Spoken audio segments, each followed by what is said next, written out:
Hi, I'm Lou with another episode of My Car Story, and we're at the World of Wheels in Rosemont Convention Center, so there's a little noise in the background because, well, we're at a car show. So I want to introduce you to someone. Janice, what's your last name? Sutherland. Janice Sutherland, and this is my new girl car friend. Because Janice, what did you bring here today? I brought the most beautiful green Superbird anybody ever want to see. And how long have you had this one? I bought this brand new in May of 1970. She bought it brand spanking new. Now, there's a reason why Janice is my new car girlfriend. What made you buy this car brand new? Because this was not the grocery getter. I saw an article in the paper I thought was a Superbird. Turned out to be a Daytona that went over 200 miles an hour. I decided that was going to be my forever car. Once you saw a car going over 200 miles an hour, you said it's yours. Yep. Come with me. That is awesome. And now this car obviously has been restored, and of course it does have the Hemi. And what is the color of this? Limelight Green. Limelight Green. I love the finish line too. That is just great. And I'm your new friend. We're going to have Larry, your older friend, help out with some of the things when we ask him to help out, but this is just great. Now, I am kind of curious. Now, when you used to drive this car, how fast have you had it up to? I've had it up to 150. 150, that's pretty good. Twice. Had a girl twice. I wasn't quite sure, so I had to do it again. Come on right alongside me, and we'll take our time. Now, one of my favorite things about the cars is I love when they're restored back to stock and original, and yours is all that. How long did the restoration take? It only took about a year. That's not bad. So you obviously kept it in really good shape. It was in pretty good shape, and the shop that we use is a three-man shop, and they're really quick at it. Now, did you, when you bought it, where did you live? I lived in Ukiah, California. Okay. So I'll just let people kind of take a little of this story in, and I'll go slow enough where they can read that. And then we'll show you some of the pieces here.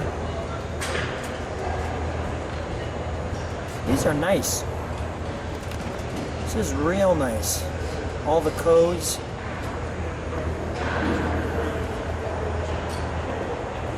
And that's good.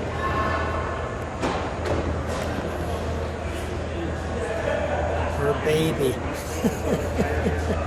We're 3 times it's been restored. Oh, it's paint. So you drive it. What was the reaction when you were driving this car back in the 70s? Nobody liked it. Everybody hated it. I used to get laughed at all the time. Is that right? When did it become cool? Probably about the mid-'80s. Mid-'80s, when my kids were getting ready to graduate from high school, and they got to take it to school the last week of school, each of them did. And that's right. That's the way it worked. So when you were driving it and it got cool, I mean, what did people think of you driving this car back in the 70s? First of all, you really didn't see many of them back then.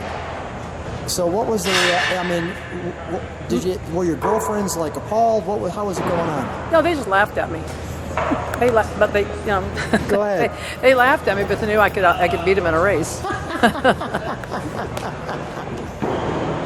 The almighty Plymouth, the Roadrunner. Was it okay? So you originally looked at a Daytona, but you knew you wanted a Superbird. Yes, they're prettier cars. And was it the Roadrunner that got you? Was it the Looney Tunes character, or what was it that you said? Believe it or not, I think it was the black vinyl top. The black vinyl top. Okay, yeah, because It the breaks up Daytonas, the color. yeah, the Daytonas did not have that. Of course, this is a Roadrunner, and where the Daytonas are a Charger. All right, Larry, can you show us the trunk on this one? Thank you. Now, obviously, Janice, we've got, there's some interesting things about this being a California car. Tell me about that pipe.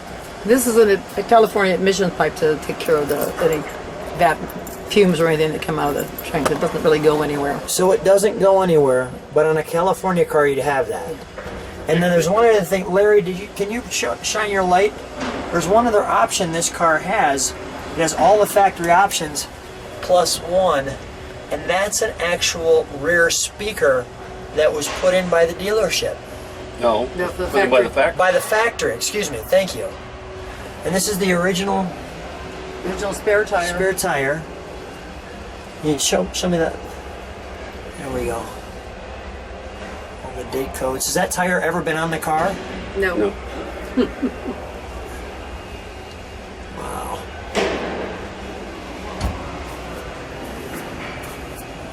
And you were going to share with me, I can see you pointing. You've got a couple of jacks. One jack here, And the regular bumper jack. and the regular In front of bumper you. jack there. All right, okay, we can shut this. There we go. And we'll go over to the interior. Let me just feature that.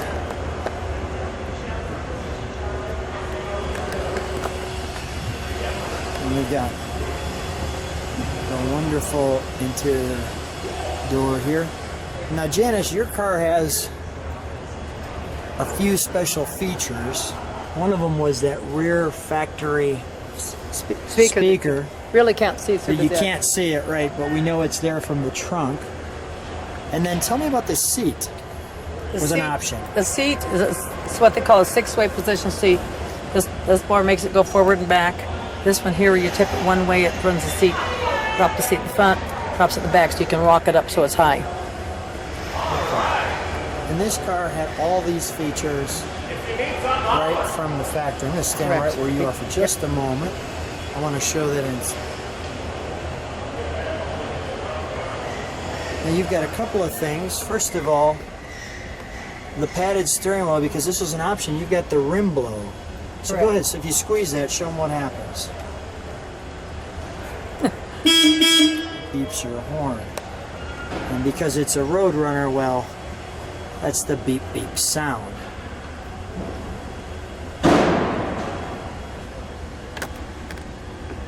These are all your original miles on it.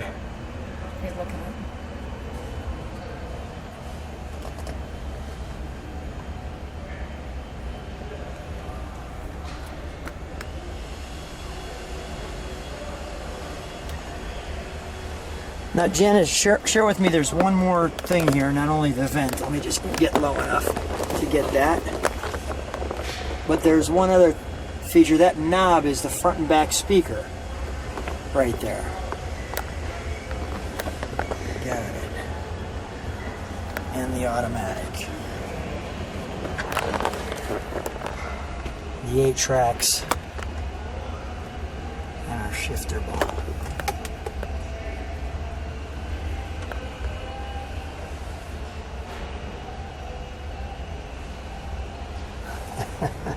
Wonderful. And our car area where we can put stuff at in here. Our cargo area.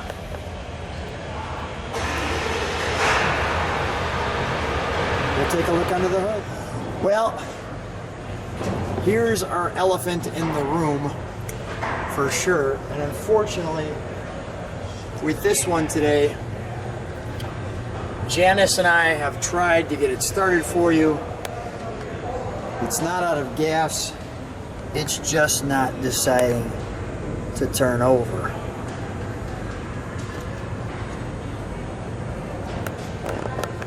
And you were sharing something about, you said it was cold-blooded or something like that? Yeah, they're very cold-blooded. They never want to start first thing in the morning. Once you get the first start of the day is fine. But that first start, I don't care when it is, summer or winter, it does not want to start. You got to crank on the while. So basically, they're cold-blooded. You can take any other car, a 440 or anything, they'll start right up. This one here, Hemis just don't want to do it. Finicky. It is very finicky. Well, I'm sure you've started it many, many times. It was really a treat getting the chance to meet you. I'll just continue to show our elephant in the room with the great 426 engine. We believe this is the problem today. All right. So we think that's our problem I think up that's there. our problem right there. I just have to find a new ballast resistor. And then hopefully that'll And then fire it up. hopefully it'll start.